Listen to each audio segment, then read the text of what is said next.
They'll come after us no matter what. All right. Let me ask her right now.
Okay, ready?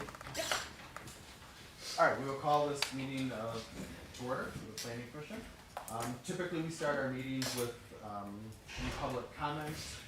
If anyone wants to comment publicly, I do ask that you keep it to 3 to 5 minutes. The floor is yours for that time. We don't have open dialogue, but if anyone would like to say anything, you're more than welcome to. And I guess we can you keep track of time? Okay. Always. Is there anyone who wants to say anything? Over here. Okay. Go ahead. I'm Doug Champ. I live in Jamestown. Address is 225 Bowen Street. Just so you all know, I don't come here as a rational mindset. I spent 1 year in the county planning department and 10 years in the Department of Development's principal planner, and did all the things that the young people are doing now. I've been involved and engaged in projects all over the country, primarily ever since an energy use and development. Built a thermal energy system in Jamestown. And I'm here as a citizen, but with initiative on the proper planning process. And I want to read from the city's code on site plan development and what it really means. The intent of this article on site plan development is to promote the health, safety, and general welfare of the residents of the city of Jamestown by ensuring that the development or redevelopment of real property is appropriate and compatible with the development of adjacent neighboring real property. It further intends to ensure the conservation and enhancement of natural and man-made resources within the city through a process for review and approval of site plans. It is not intended to prohibit development as otherwise permitted under the chapter. Rather, it is intended to improve the design, function, aesthetics, and safety development projects with otherwise conformance to provision of the charter. And it goes on and on and on. The real principle behind planning is to do no harm to the built and unbuilt environment. It's required that certain procedural ministerial responsibilities are inherent within the Planning Commission, such thing as site plan review. Actually, their fiduciary responsibilities is even greater than City Council because of that responsibility. But in order for things to be done properly with any kind of development, whether it's new or restoration, all layers of impacts must be assessed. Not just physical impacts, but human impacts. Ability to provide capacity. The capacity of services, infrastructure, but also human capacity. That capacity is mental health, that capacity is human health. And the ability to move people in and out safely due to time and need. The city of Jamestown has been undergoing for years subsidized housing development, which is what this is. And consequently, the new housing development has floundered and never happened. We haven't built a house in the neighborhoods in decades. Owner-occupied housing that serves as a habitat for those that can both afford it and need it is a missing link. This does not do that. This basically, if you were building this in Nashville or Asheville, North Carolina, it would be loft apartments in a residential building that would be turned into industrial. Unfortunately, we're in a very, very poor city. Consequently, people live here and continue to come here because of issues associated with poverty. If you don't have a job, you don't have a house. And consequently, what we're doing with this is that we're not promoting what I would call usable, sustainable, small home building in the city of Jamestown. And consequently, what will happen here is you're going to be warehousing people in a condo arrangement, is what it amounts to. But they don't pay HOA fees. So consequently, is this a project that the city of Jamestown can both afford and want? And the long-range picture of our housing climate is not about this. It's about home ownership and how that can be afforded and provided. So you can build it and they will come, but my point is this: can we afford to do it? Now, when I spent 8 years on this planning commission, I was taken to task because I was against Appleyard. And consequently, because I was against Appleyard, I was not reappointed. It didn't bother me. I knew I was right because ultimately the Appleyard project would serve as temporary residencies for people that really can't afford things. But it also comes with a burden of public safety. So what we see in Appleyard could be replicated to what we're going to see in this project. Now, I don't know all the particulars and how you reach your financial applications, but I do know how the state of New York works in terms of where the money comes from. And those investors in this type of bonding requirement don't really care about what happens locally. All they care about is their investment and appreciation and amortizing off of the losses. Mr. Champlier, 5 minutes. So I rest my point. It's up to the planning commission to decide if they're following the site plan review as intended in all formats, or they're bowing down to a rational need that really isn't something that the city of Jamestown can both afford and needs. Thank you. Anyone else like to say? Mr. Chairman, I'd like to say something, I guess. Sure, yeah. It's Bill Reynolds, 8 White Hill. I'm a city councilman for what I call the South Central Ward, Ward 5. And this project got off the ground way before I was involved in city government. And the process has been ongoing since, I believe, 2018. And it's a lot involved, and I understand how you have to put all the pieces of the puzzle together to make it work. My initial thought was, when I first heard that you're having the meeting today, has the consultants entertained what New York State DEC wetlands is going to affect the river side of this project? The Chautauqua River is part of that wetlands program, so I hope we all at least will consider that. It's another grab by New York State, and it's kind of sad in that regard. And then there's the Chautauqua project that's ongoing too, that we've authorized funding for. Housing definitely is needed, and I know you're talking primarily on the Gateway project, but as a councilman, I've been involved with the housing committee, and I have to ask you all on the planning commission, get ready to let some variances or let some permits go through, because I have some folks who want to build tiny houses in our city. And they're not gonna wait for the comprehensive plan to be reviewed and put out to public notice and passed in 2026, or about that time frame. So I'm just asking all of you to consider when those proposals come for tiny houses to be built in the city, that you really understand that the housing is needed, which I'm sure you all do, other than big projects like this. I guess I have another question about the project. Is it all public funded, or is there any private money in it? Any consultant answer that for me? The tax credit investors, that money is private money, yes. It's private. Just a combination of public and private Okay, funds. that's good to know that. And the DEC is very much involved in the project. Good to hear that too, so answer my questions. Thanks so much and enjoy your meeting. Thank you. Anyone else?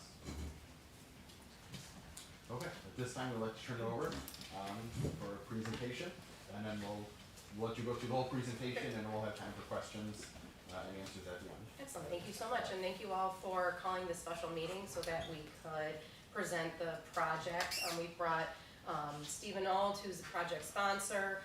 Robin is from GPI, the project engineers. Joe Gibbons is from SWBR, the project architects. I'm Lindsay Robinreich, I'm from Phillips Slideover, the project attorneys. Not an engineer, I don't know why I said that. So, we last met with the Planning Commission on February 18th, where we, provided a brief overview and reminded the board that this is not a new project. This is a project that went through a lengthy approval process from 2018 to 2020 and was ultimately approved in 2020.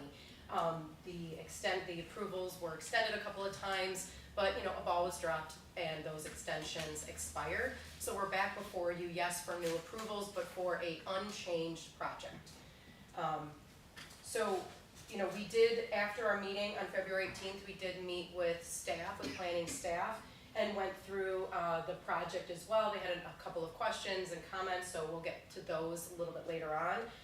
And then after that meeting, we did provide the city with a full set of site plans, which you have in your possession. These are the site plans that were previously approved in 2020, but we provided a full copy of them. We provided them in your packets here today. We also provided a copy of the landscape plans, so that could be sent to Parks and Rec. We presented the sign detail plan, and we also provided this colored site plan. This is just the same site plan, but we have put in green the green space so that we could really highlight and show where all of the new green space will be located throughout the site. And we'll get into the details of that a little bit more. So I'm going to just start. I'll give just a brief overview of the project, and then I'll turn it over to the experts to talk you through the architectural details and the site plans themselves. So this is an adaptive reuse project to reuse a portion of the existing Gateway Center for multifamily, affordable, and supportive housing. So based on Stell's efforts here on this project, the building was now designated as a contributing structure on the State and National Historic Register. So this project will allow this local landmark to be saved, preserved, restored, revitalized. Overall, there will be a total of 110 units. 56, about half of those units, will be reserved for persons with special needs, and about half, 54 units, will be provided for low to moderate income residents. Exterior site improvements, there will be demolition of a couple of existing residential structures here on Water Street. That was part of the planning review process in 2018 to 2020 to collect those two residences, demolish them, and put in a playground and additional green space. And overall, there'll be some other ancillary structures that will be demolished in order to make way for additional green space, walkways, picnic areas, and to really restore, especially along the riverfront area. The project will be a complement to the city's highly successful Chattaquin Riverwalk. It won't yet connect, but we have had discussions with the city that to the extent there's opportunities in the future, we would be willing to discuss that further. The site is enrolled in the Brownfield Cleanup Program. There will be a $3 million an estimated $3 million remediation of the site to clean up the prior industrial contamination along the riverfront. So this will help to revitalize this blighted property, to increase stormwater capacity, to improve drainage, and to increase green space, and to remove any potential contaminants, all right here along the riverfront. So it has certainly benefits for the site itself and the larger community through these impacts. So I'll turn it over to Joe to get into some of the architectural features and historic renovation. Sure, thank you, Lindsay. That was a very good overview, by the way. I'll try to add a little bit to that. As Lindsay mentioned, we're gonna have 110 units, combinations of studios, 1s, 2s, and 3s, I believe. The entrance to the site will basically remain the same. We'll have 2 curb cuts here into the site to the parking lot, another entrance here, a one-way entrance to here, similar to the way it is right now. And the main entrance for the residents will kind of be in this area, kind of right here, central. We call this Main Street. If you've ever been in the building, it's kind of this big, large, open, kind of a Main Street feel to it. So the new main entrance will be here with the new canopy for the residents, and some of the renderings kind of show, some new signage. We'll be taking some of the flag signage off, and having some backlit signage on the building. This is Gateway Lofts. So we're showing something here at the front and here on the side. So there will be wayfinding to get people to the residents to the entrance, which will be here. You can see canopy here in the distance. As part of the overall project, obviously it's, we're doing a lot of interior, substantial renovation, adding all of these units into the building. But also, we're going to be replacing all the windows with historical, sensitive windows, and the consultant we're working with is helping us with what exactly those should look like. So brand new windows throughout. New roofing. The project will be an all-electric project. The state mandates all-electric now, so it'll be a highly efficient all-electric building. So each tenant will have their own control of their own HVAC, and all of the rooftop, all the condensing units for the building will be up on the roof. I believe we're also contemplating solar in this project, right, Steve? That's right. So we'll also have solar on the project, and that'll also be on the roof of the building. So I don't think you'll see any of that equipment from any vantage point. We will have some fencing around the site. There's some little fencing here, but we're gonna have some 3-foot high, we're calling for vinyl fencing kind of around the edge of the parking lot here. Transitions to some 6-foot high privacy fencing here for the playground. And primarily that fencing really for the protection of the turtles. I think back in 2020, 2018, it was really, how do we keep the turtles from getting into the parking lot? And so that fencing would be there to kind of create a barrier for that. And again, we have different color choices for the fencing. It wouldn't just be a stark white. It could be a clay color or some kind of a color that kind of works better with the building and the scenery. This is kind of a render in the back of the building from the riverside. So you see there'll be some seating areas in the back and around the building. And I think this plan, which Robin brought, that I'll show you, kind of shows you basically everything's kind of paved right now. It's all the big pavement area. So we're going to be introducing green area to the project. Anything that's in green here will be new green area, mostly along the edge of the river, but so it'll be less pavement, more green area for the site. We do have some signage, some site signage for the building. So we did show some kind of what some of the signage could look like. What's going to be on the signs hasn't been determined yet. But we'll have some site signage. Essentially, we have a site sign here, a site sign over here, and a site sign back here to get people wayfinding to the back of the building here. So we do have some things, and you may have that kind of shows what the style of the signage may look like. And I just wanted to address a little bit about lighting, set lighting. So we do have, we're calling for 21 kind of site lights in the parking lot areas and kind of around the building. Those are meant to be 15-foot high, dark sky compliant lights that kind of have a cone top to them. I can pass this around if you like. But they're kind of showed here yellow, kind of where we're contemplating having the site lighting around the site, for lighting obviously for the drive areas, but also for security.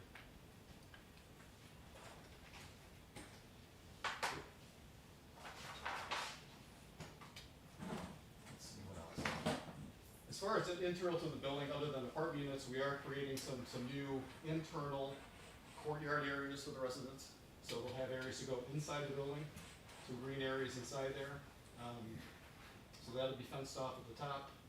So there is some area besides just the playground areas and some of the green areas here. There will be some internal areas that will be private to the residents only. I'm trying to think that covers it. And obviously, as you can imagine, there'll be a lot of exterior brick restoration in the project. That's a big part of the scope of work. And they are going to receive historic tax credits for that, so that will have to be done to Department of Interior standards in order to be eligible for those credits. Rob, is there anything you wanna add at all? You guys have done so well, there's, not so much that me on the end of the civil end of the project can speak to, but, again, I have full-size design plans with me, but our office handled the water, the sewer connections, all of the stormwater constraints. And one of the big ones that's happening right now, GPI was working, one of my other offices, GPI was working with the city on relocation of your existing 60-inch by 97-inch culvert that would run under the foot of this building. So what we've actually done, coordinated with Brian out of the GPI office, and we've been able to re-engineer the site drainage so that this is now gonna come and flow through the site, and this will be one of our new connection points to the new culvert. This is the proposed alignment of a 5-by-7-foot box culvert that they're gonna put in. Our drainage on this side of the parking lot we revamped. It's also gonna have a discharge point directly into the culvert, as well as this front area here. It's gonna discharge into the special, it's like almost like a large manhole station right here for entrance for the transition between the old culvert and the new culvert. We were able to do that. The previously approved design plan also had 3 connections to your existing culvert. We maintain that now. We would have the ability to actually probably make that 2, but for ease of construction, we're sticking with the 3 connections that we have here now. Luckily, we were able to redo that, and we aren't gonna have to change the new alignment of the culvert very much. I'm gonna have them skirt around this parking island here on the west side just a little bit. So that actually, the top of that box cover is not that far down. So with the curving depth, I wanna make sure that's covered there. I'll just say for the culvert, to the extent we can, we'll coordinate with the city and with DEC on how to coordinate that together with the brownfield cleanup program so that we can try to tackle all that at the same time. From what I've been told, it's all gonna happen right around the same time. I believe the culvert bidding is supposed to be spring of 2026, and construction will start soon after that, so that works in everybody's favor. It should actually work for the timing of the brownfields as well. Just like everybody else has said, we're doing a nice river walk through here. We, I hate to bring this part up, but unfortunately, we do need a couple of variances. We are not meeting the requirements for the number of parking spaces. The required is 251 for a building this size based on square footage. And again, some of the first floor square footage may still be changing based on tenants down there. So ultimately, we have about 148 parking spaces. So I believe we're going to the ZBA right after this meeting. What we've been told, that should be an easy approval. The other thing we also don't meet is the vehicular parking area side yard setback. It's supposed to be 5 feet, and we're short by half a foot. So, but that was all worked out previously in planning with trying to get as much of the green space as possible. And I'll note that the existing condition right now is 0 feet. So we're actually improving it by 4.5 feet. We're just not quite meeting the 5 feet variance. And these are the same 2 variances that were required in 2020 and that were received. Nothing has changed on those. Really, the only thing that's changed in this project is the new culvert alignment and our new connections to it, but the discharge of that is still to the same ultimate point, so there shouldn't be any concern with that. I could flip through pages here. Our utility plan shows all of, which you have is the drainage layout, the water and sewer layouts. So we have 2 sewer connections on either side of the building, 1 water service line as well as a fire service line. There's going to be a private hydrant located in the rear of the building near the green space area.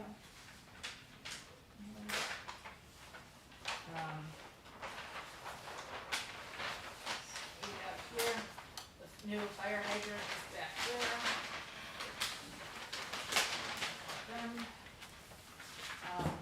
So this utility plan, I think it's 3 sheets. sheets in on your packet there will give you the whole idea of the drainage and the water and sewer connections. We have a demo plan, that's a sheet before, that's discussing all the buildings and structures, concrete pads and foundations that are going to be removed. A lot of it is conjunction with the brownfield cleanup part of the scope of work. There's not too much else to discuss unless you guys have questions. Everybody's touched on it. We have a landscape plan that is also in this packet. You received it separately, plus in front of you, there's a colored version. That colored version that's on the table here shows you all of the proposed plantings, the courtyard planting. The large scale one that I have here is black and white, so it doesn't really do it justice. So, we have, does anybody have any questions on this? Just really quickly, right before, Stephen, can you just say a little bit about the services that are currently there and that will be there as part of the new project? Sure. Before I say anything about that, I wanted to say about the parking. The previous planning board communicated to the zoning board that it was preferential to have more green space and less parking based on our parking study, which showed, a certain number of spaces that we needed versus the spaces that we could provide. And we could have gotten quite a few more spaces out of the existing footprint, but the planning board thought, look, we want more green space, not more parking. So that's one of the reasons why there is a need for a variance on parking. As far as the services that are currently in the building, Community Helping Hands is the anchor tenant and the owner of the building. They operate a thrift shop and furniture, used furniture warehouse where they take in used furniture donations and they sell it, but they donate the furniture free of charge to low-income people who are homeless and are needing furniture for an apartment. So it's a good resource for the community, for the people that are homeless. There's St. Susan's Kitchen, which shows one hot meal a day, 363 days a year. They're talking about moving out. We don't know what's going to happen with that. But their space it's a very nice space in the front of the building. It's very good condition, so we don't have any worries about if they do move out that we won't be able to rent it. We prefer them to stay because they provide such a valuable service to the low-income people in the community. So it would be great, if they would stay.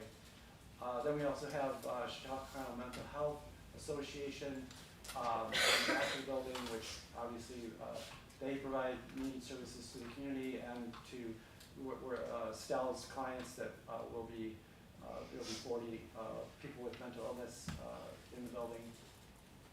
And then there's some vacant space in the building, which we have interest from a pharmacy, we have interest from a credit union. So we're not sure exactly what's going to go in. It's hard to get people to commit to taking commercial space that's not going to be ready for like 2-3 years. So no one's made any solid commitments, but we think once we're under construction that it'll be desirable space. And then one last thing, I just want to address one of the comments that came about housing in the area. And this was a concern that was raised last time around too, that there was a concern that maybe the project doesn't conform to the city's neighborhood revitalization plan because it would bring too much housing to the area, which would cause further vacancies elsewhere. So at that time, the Planning Commission issued a condition on the approval that the project sponsor would undertake a program to acquire, abate, and demolish 96 bedrooms in vacant and uninhabitable housing units elsewhere in the city of Jamestown.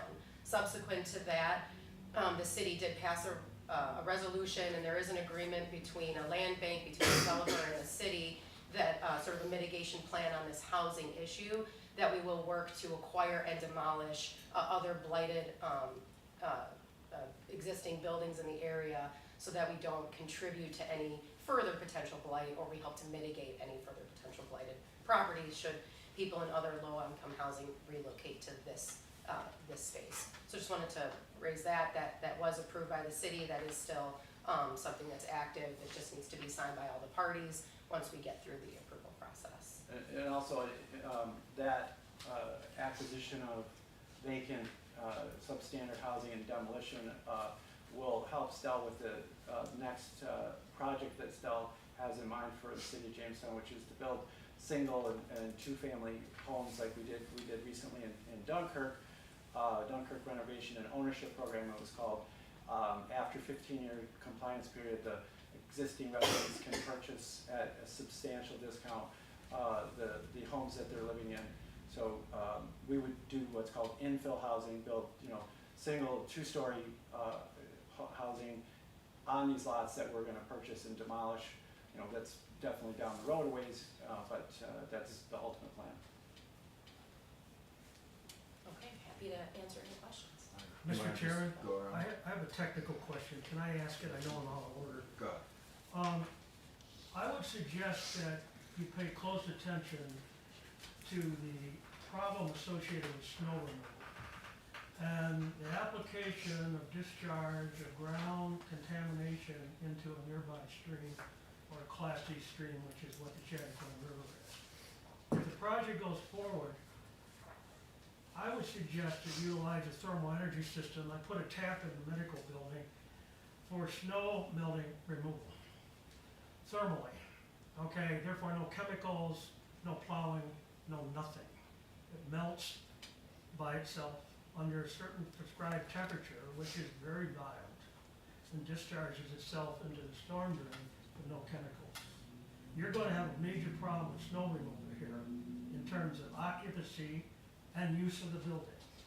This application will allow that to not to be a problem. And that's through the BPU? Yes, you have a tap on the side over there with the medical arts building that was enlarged for specifically use for Chautauqua Harbor at some point in time in the future. Thank you. All right, do you wanna just go around the table? So when we met in January, it was a meeting, it wasn't here, it was a contractors meeting at the site. And one of the things we talked about was there's a generator on the west side of that building that would be in the easement of the new culvert. At that time,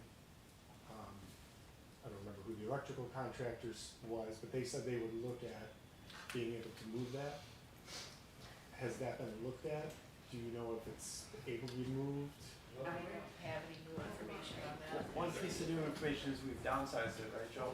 Yeah, we downsized it, and also they are looking at that, and we are gonna be able to move that. We are? Okay.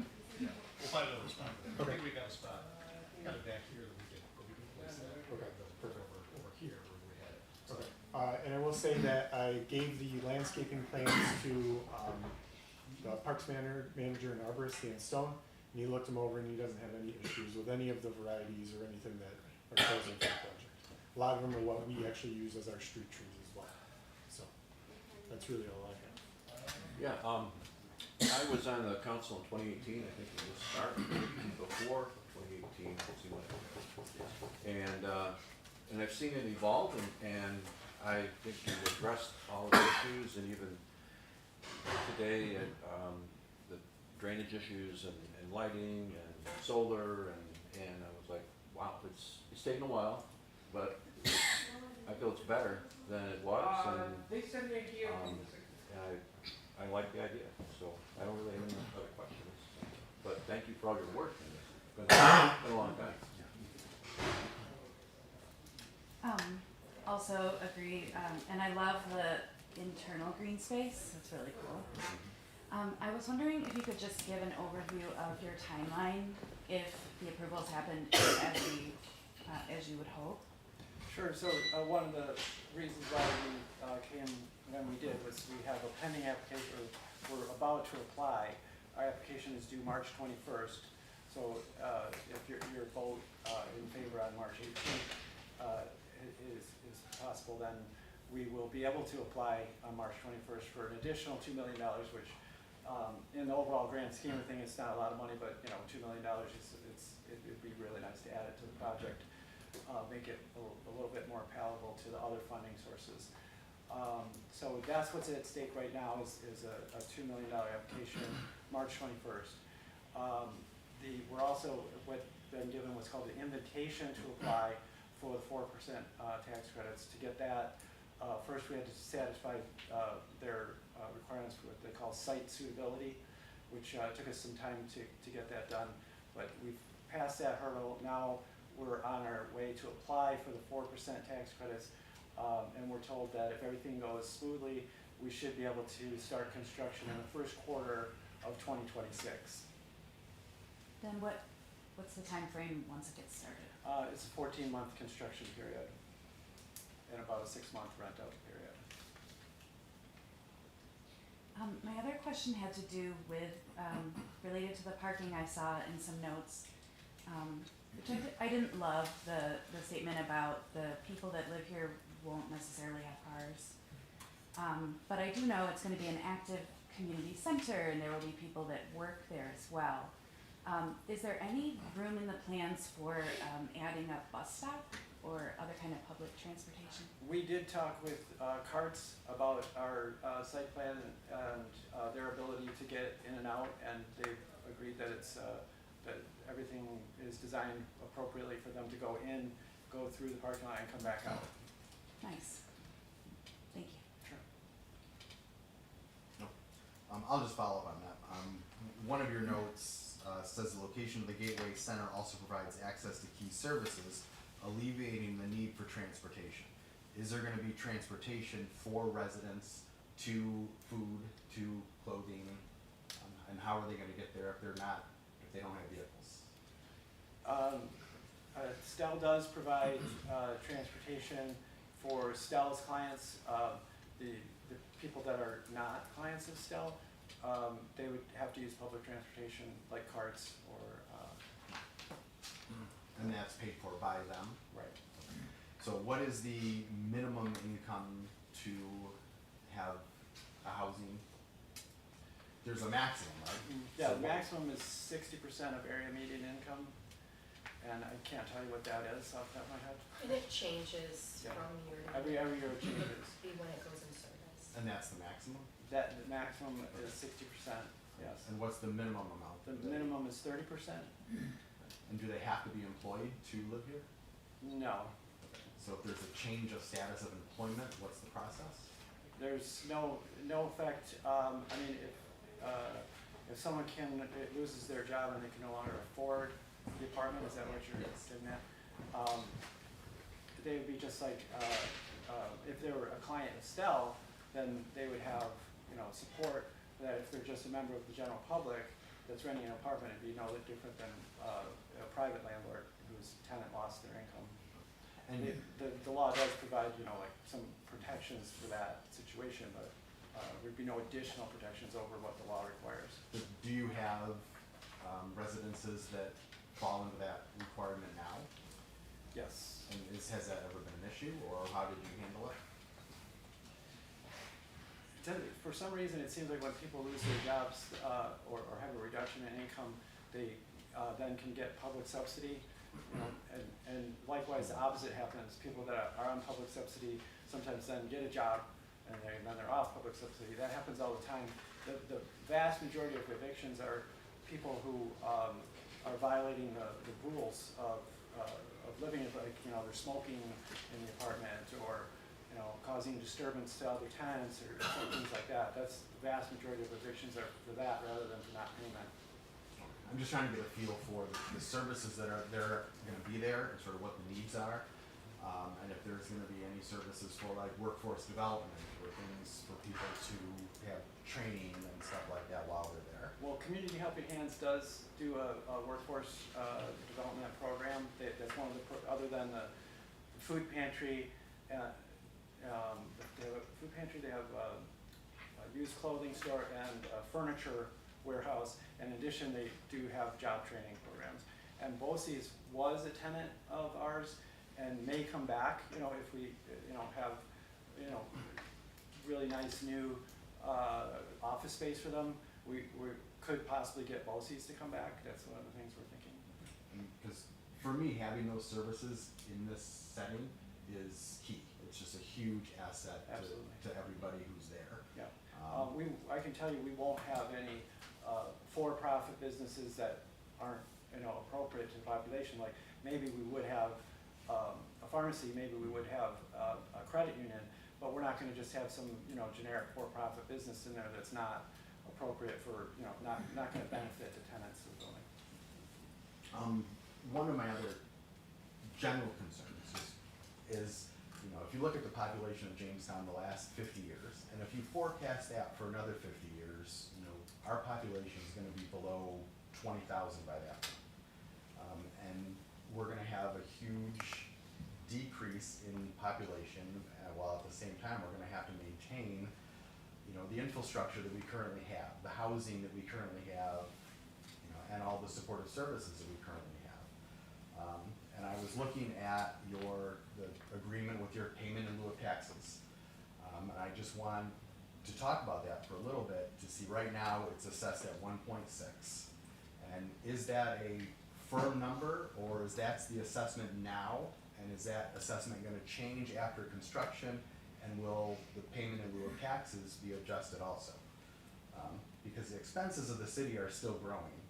And for me as a property owner, we get the brunt of paying the majority of the taxes. And there's a lot of housing out there that they don't pay their fair share, in my opinion. They get a better rate than what the residents get. And I don't think that's fair. And I just wanna try to make sure that in this situation, we're pulling a lot of housing off the tax rolls. And maybe the housing isn't good and it needs to go, but we're still not gonna have a huge need for it if our population continues to decline at its historic rates. So is that something that we can talk about? Is that something you're planning on maintaining, is a payment in lieu of taxes? Yes, we're in initial discussions with Elliot Armando about the pilot agreement terms. The terms are usually, historically, in Jamestown, it's been tied to a law, real property tax law 581A, where that's what governs housing like this. So the pilot is based on what 581A would provide. So that's still up for negotiation. Yes. And they are termed, they're usually, right, I don't know what this one is being negotiated, but it's usually only a certain 10, 15 years, right? Yep, and I just wanna make sure that it's, the discussion is, as your project proceeds and as your asset that is 100% yours gains in value, that there is an appropriate amount coming back to the city so we can continue to fund the projects and the programs that we need to fund. Yeah, no, it won't become tax exempt. That's not one of the possibilities. Okay. And my last sort of question is the targeted housing mitigation agreement as presented back in 2020.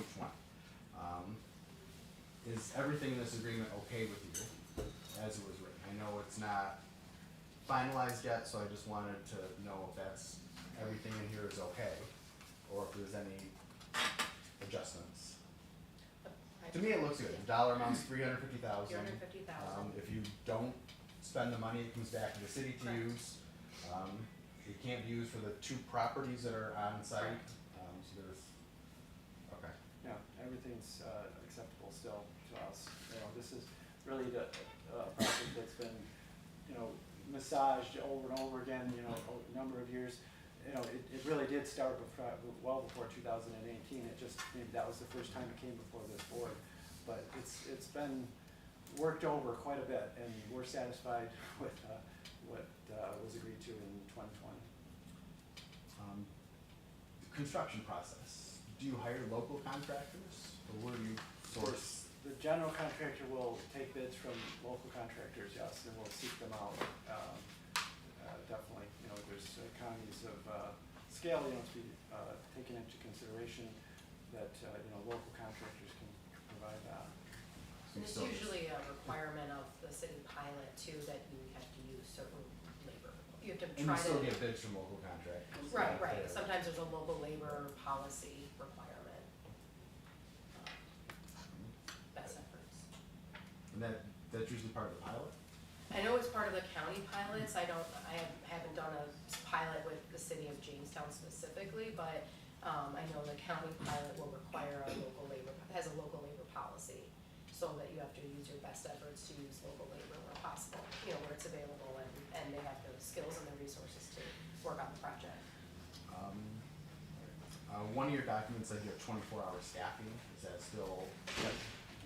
Who is the staffing? It will be, people, that work for Stout. Is it like maintenance, or is it somebody like at a desk to provide services? Is it Caseworkers. casework? Okay, that's what I was. Have you gotten any feedback from like the fire department on this or anything? I don't know if the city has gotten any responses. Just so somebody I would from there assume can so. probably look at If we it. had gotten previously site plan approval, I would assume so. I can't remember. Like you, It was a long time ago. unfortunately, I'm new to this project too, so, But I like can check back, but that'd be one thing to make sure the fire department, doesn't have any concerns. It's a big project. I would assume they had previously looked at this, and again, nothing's changed on the plans. Any other support from like county executives and stuff like that? I know we did, Yeah. but a lot of those positions have changed, so I was just curious if they're. We haven't reached out to get new letters of support. Because I know they just did a new housing study, and it'd be sort of nice to hear from the county level that, it agrees with some of the needs of the housing within city. Well, there is an application before the CCIDA, and they are supportive, and we did go to the county planning board yesterday, and they had a few questions, but in general, were consistent with their 2020 determination that they were supportive of the project and thought it was a matter of local concern. Yeah, this CCIDA is actually contributing $325,000 to the environmental portion of the project. I think that's it. Overall, I think it's good. It's a good use for the building. My concerns are always, 20, 30 years, what is it gonna look like? What's the expense to the city gonna be? And are we gonna be able to fill it without jeopardizing our own housing? So, but overall, I think it's gonna be a positive impact on the community. And I think that's all. Super. Everybody's taking most of my questions, so this will be easy. Come on, Greg, you've got one more in you. I got a couple. Yeah. Kind of to dovetail on Mike's statement about population. What % of new residents going in there do you anticipate are going to be locally from within the Jamestown vicinity, and what % might come from other areas of the state? Because I believe with this type of program, the residency has to be advertised on a statewide website, is that correct? Yes, it is posted on a statewide website. The state also makes us do a market study to make sure that there is enough demand for the units in order, they don't want to build a building and then have not enough people to rent it. And they set a bar of 20% of the people, 20% capture rate, they call it, that if we have 20% or lower, the lower the better, capture rate, then the project is deemed to be feasible. If you have below 10% capture rate, the project is deemed to be in very high demand. And our capture rate is actually below 5%. I think it's 3.4% is the number of the income eligible. 3.4% of the income eligible people in Jamestown would have to move here to fill it. So it's a super high demand. We don't expect that people will be coming from far and wide, because even the market study boundaries don't include anything outside of Jamestown. So just in Jamestown proper, not counting Lakewood, not counting Ellicott, anything, just Jamestown proper, it's 3.4% of the eligible people in Jamestown that it would take to fill it. So we're thinking it's going to fill up very quickly, and with people from Jamestown. Okay, super. And then I had a question. Well, first of all, I'm glad it's a BCP project, because there's a lot of industrial properties inside the city that do need to be cleaned up, and it's an excellent project for that. There's going to be a lot of material removed from the site, some of it regulated waste. Have you looked at possible truck routes that will be able to exit out of the site and into the proper disposal points without going through, say, the center of the downtown Jamestown? And what direction, or what truck travel routes are you currently looking at? That's the kind of detail I think that would be dealt with when we go to get the building permit. Right now, I don't think anybody's really putting a lot of effort into like thinking about things like truck routes yet. Okay, and then just kind of on Doug's comment regarding snow removal. Where is where are you currently proposing snow storage during the winter time? That was discussed, Joe, do you remember where we decided? That was part of the green space expansion too, I don't know. So that'll be winter snow storage.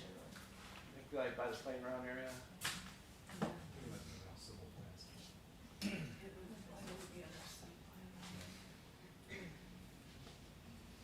Yeah, I think a lot of the reasoning for the green space is not only just green space, but also having areas to kind of get the snow up against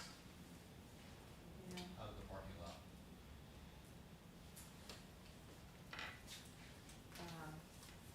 The plans don't state it, I'm not seeing any call-outs for it, and I'm sorry, I wasn't part of those previous discussions, but I do see areas that would be viable for snow storage. Could that be updated and identified in the plans? Mark, would you agree with that? Sure.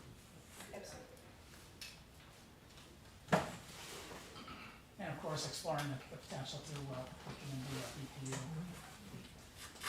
You don't have an estimated cost for that system, do you? Well, it depends on what you wanna do. If you're going to remove the surface, it would be easy to install it with a small piping system that would be floated below it, subject to low temperatures for dissipating cold.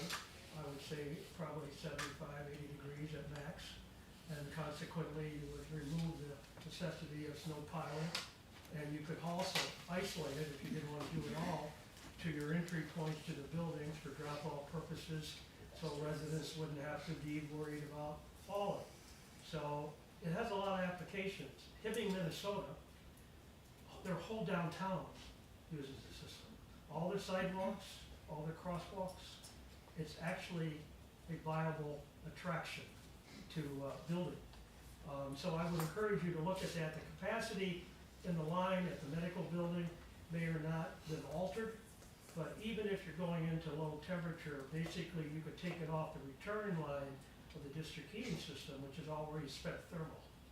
So subsequently, it would allow that temperature return to the utility to have a lower cost associated with the reheat system that they do have at the power plant. There's a lot of variabilities and possibilities.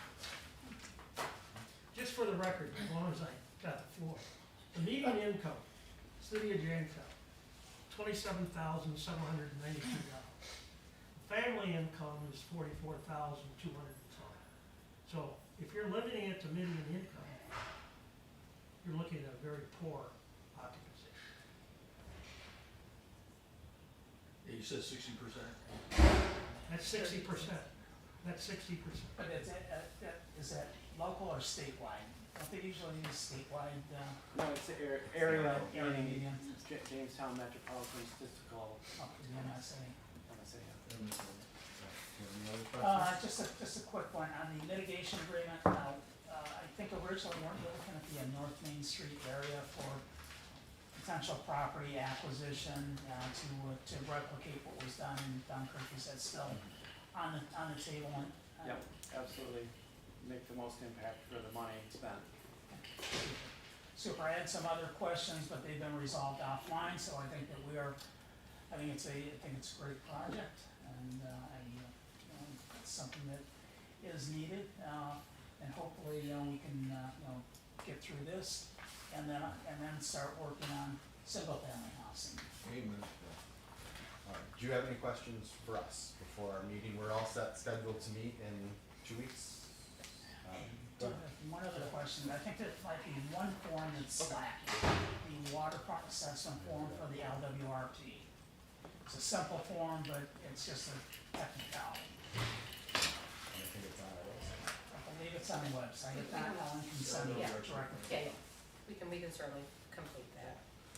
EPA kicking any more in? Yes, actually, the Not for the ultimate, brownfield. the IDA money that we're getting is the ultimate source is EPA. Can I just make one suggestion regarding the tenants? And I love the idea of using the nonprofit tenants to support the residents. And I know you have different partners who are very knowledgeable about the needs of the type of people that will live here.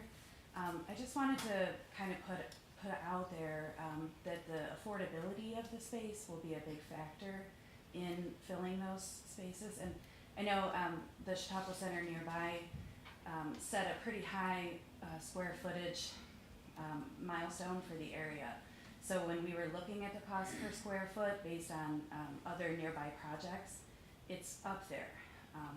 So I was hoping that you would maybe consider making an effort to create an affordable rental fee for nonprofits, because I think you really are gonna need to bring in outside services besides what Stell offers. And some of tenants in our area would not be able to afford the rates that, in a brand new building, as you said, that will have so many nice amenities. So I was hoping you would think of that, and then also a little pitch to talk to Tuan at the Chautauqua Watershed Conservancy, who is an expert on the turtles. Oh, yes, we have. Okay, awesome. Yeah, I'm and sure that's why the fencing is in. Good. There were a lot of discussions last time around about the turtles. Awesome. So that has, we're here to protect the turtles. He's our local expert and a great resource, so Yeah. thank you. And a lot of the landscaping too, that was all lengthy discussions in the 2018 to 2020 to make sure it was local, regionally specific and climate specific landscaping, and Awesome. same with, waterfront landscaping, so those were great considerations and lots of feedback from the city that we took into account and is part of the project that was ultimately approved. Okay, alright, so for our next meeting, hopefully it's site plan approval. And then part of that will be the mitigation and pilot, which should be worked out by then. And what's In the last next one? 2 The weeks. waterfront. Assessment. And I think that's all that we need, and also a motion, what was it, for the seeker? No, we don't need that. We don't need that. No, So no, we didn't that's need being, that. it's being handled as part of the Okay. approval We're good there. process. I don't think we're gonna have a pilot, probably for 6 months. That takes a long time. Okay, well, as long as It Elliot's could be, okay it with could it. Yeah. be potentially a condition of the approval, because you need the approval, not necessarily the permits. Right. And the pilot is, optional on the part of the city. The city doesn't have to give us a pilot. We're asking for it as a favor. So, it doesn't matter that it's not approved before a planning board, because the city's ultimately gonna have to be happy with the pilot, or we don't get it. We have started those discussions very recently